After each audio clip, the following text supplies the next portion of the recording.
আপনি কি জানেন একদিন একটা বাসের মধ্যে দুইজন লোক গল্প করছিল। প্রথম ব্যক্তিটি বলল, আপনি কোথায় থাকেন?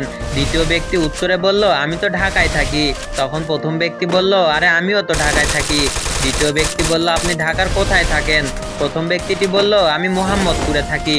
দ্বিতীয় ব্যক্তিটি বলল, আরে আমিও তো মোহাম্মদপুরে থাকি। প্রথম ব্যক্তি বলল, মোহাম্মদপুর কয় নাম্বার রোডে থাকেন? দ্বিতীয় ব্যক্তি বলল, মোহাম্মদপুর 3 নম্বর রোডে থাকি। প্রথম ব্যক্তি বলল, আরে আমিও তো 3 নম্বর রোডে থাকি। দ্বিতীয় ব্যক্তি বলল, 3 নম্বর রোডের কয় নম্বর বিল্ডিং এ থাকেন? প্রথম ব্যক্তিটি বলল, 3 নম্বর রোডের 12 নম্বর বিল্ডিং এ থাকি। দ্বিতীয় ব্যক্তি বলল, আরে আমিও তো 12 নম্বর বিল্ডিং এ থাকি। প্রথম ব্যক্তি বলল, 12 নম্বর বিল্ডিং এর কয় তলায় থাকেন?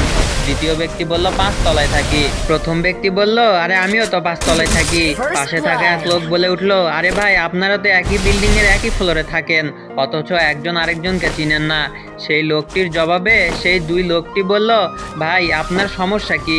জ্যামের মধ্যে সময় কাটানোর জন্য আমরা বাপ ছেলে একটু আলাপ করছি আর কি।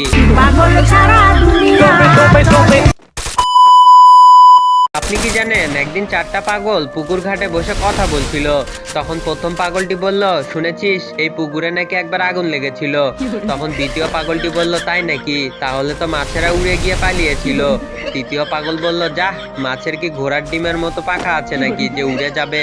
চতুর্থ পাগলটি বলল, আরে তোরা সবাই পাগল হয়ে গেছিস।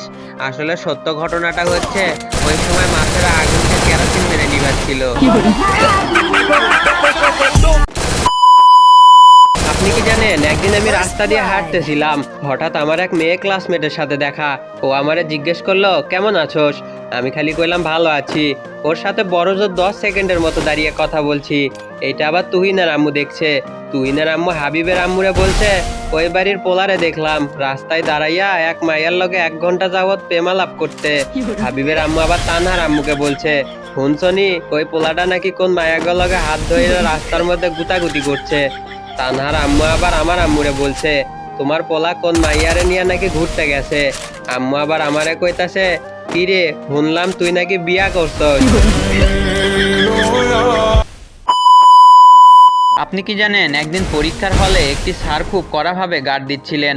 হঠাৎ বক্স থেকে নকলটা বের করে আমি লিখতে শুরু করলাম। স্যার আবার সেটা দেখে ফেলেছিল। উনি উঠে এসে নকলটা আমার হাত থেকে নিয়ে পড়তে লাগলেন। তারপর সেটা নিয়ে চেয়ারে বসে রইলেন। 3 ঘন্টা পরীক্ষা চলছিল, কিন্তু স্যার আর কোনোভাবে চেয়ার ছেড়ে উঠল না। এই সুযোগে সবাই মন ভরে নকল করে পরীক্ষা দিল। পরীক্ষা শেষে সবাই আমাকে প্রশ্ন করলো, কি রে, তোর নকলে কি লেখা ছিল যে স্যার 3 ঘন্টা চেয়ার ছেড়ে উঠলই না? তখন আমি 3 সেন্টিমিটার মুচকি হেসে বললাম, আরে ওইটা নকল ছিল না, ওইটাতে লেখা ছিল, স্যার আপনার প্যান্টের পেছনের সেলাইটা খুলে গেছে।